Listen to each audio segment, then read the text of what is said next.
Hello YouTube, and welcome to your 5th Microsoft Visual C++ 2010 Express tutorial. And in this tutorial I'll be covering passing variables. So let's say we have right here we have open the project that we used in the last tutorial. So let's say you want the user to say which what numbers they want to add. So let's go ahead, come up here, and we'll tell the user type a number.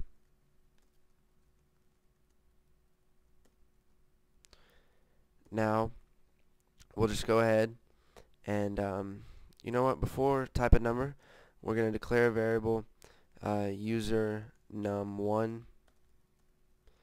and user num2. So now we're just going to cin user num1. So pretty simple. We just told them to type a number, they type in a number, and it's stored in user num1. And we're just going to do that for the second number.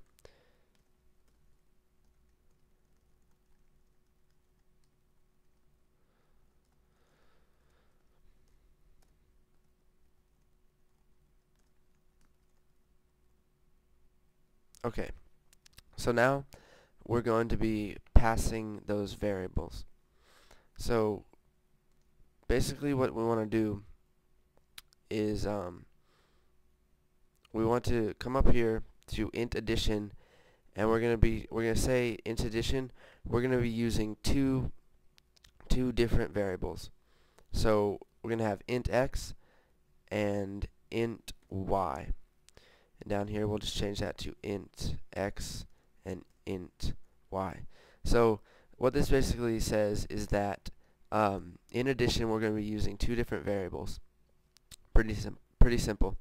So now hold on, we'll get back to this in a second. So now inside of addition we're going to declare a variable. It's going to be an int user answer, and now what we want to do is we want to set user answer is equal to x plus y.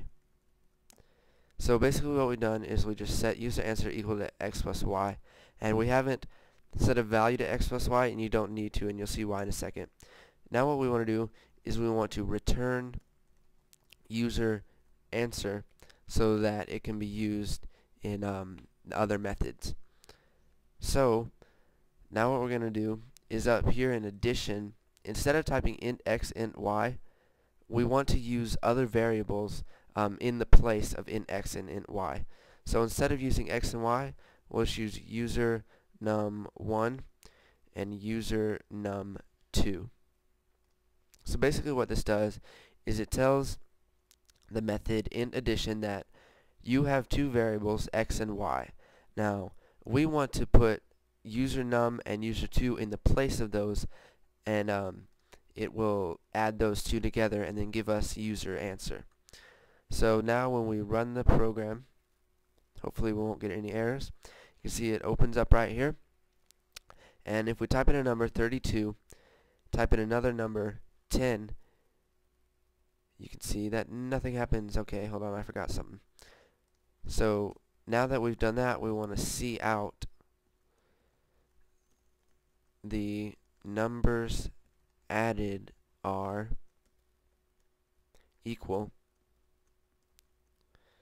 and then we want to just output user num1 and user num2.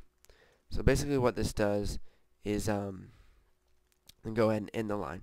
So basically what this does is it takes the answer from adding user num1 and user num2. Since we returned user answer, that's what is going to be displayed, and we're going to be using user num2 and user num1 and user num2 in the place of int x and int y. So now when we run it, hopefully it'll work this time. Type a number 23 and 20. The numbers added equal 43. So that's pretty much it. Each of these tutorials have kind of been building off each other.